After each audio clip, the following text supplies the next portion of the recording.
ऐसा क्या हुआ है कि ईरान का नाम सुनते ही अमेरिका के सैनिक रोने लगे हैं। ट्रंप की जिद के आगे उनके ही सैनिकों का हौसला अब टूट गया है। क्या है पूरा मामला, जानेंगे आज के वीडियो में। नमस्कार, मैं हूं पीयूष, आप देख रहे हैं न्यूज़ 18 राजस्थान। एक तरफ अमेरिका के राष्ट्रपति डोनाल्ड ट्रंप ईरान पर सख्ती दिखाकर दुनिया को अपनी ताकत का संदेश देना चाहते हैं, तो वहीं दूसरी ओर उनके ही सैनिकों की हालत अब खराब हो गई है।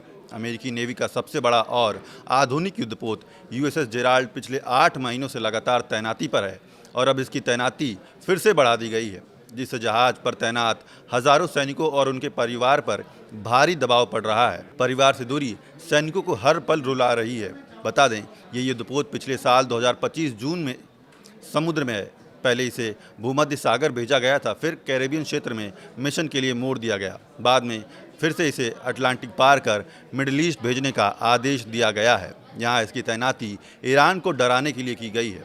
वॉशिंगटन पोस्ट के मुताबिक सामान्य तौर पर शांति काल में किसी एयरक्राफ्ट कैरियर की तैनाती करीब 6 महीने की होती है, लेकिन फोर्ड के सैनिक पहले से ही 8 महीने घर से दूर रह चुके हैं और अब इसकी अवधि 11 महीने तक पहुंच सकती है। ये अमेरिकी नौसेना के इतिहास में सबसे लंबी लगातार तैनाती का रिकॉर्ड तोड़ सकता है।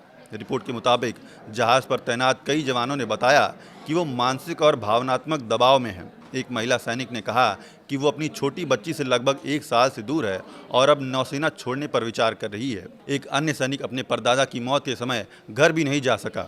जहाज के कमांडिंग ऑफिसर कैप्टन डेविड ने भी माना कि तैनाती बढ़ाए जाने से जहाज पर तैनात जवानों और उनके परिवारों को बड़ा झटका लगा है। उन्होंने एक पत्र में लिखा कि वो खुद भी उम्मीद कर रहे थे कि वो जल्द घर लौटेंगे, लेकिन उन्होंने ये भी कहा कि जब देश बुलाता है तो हमें जवाब देना होता है।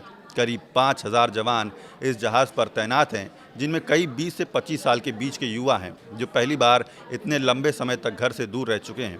जहाज़ की गतिविधियों को गोपनीय रखा जाता है, इसलिए परिवारों से संपर्क भी नियमित हो जाता है।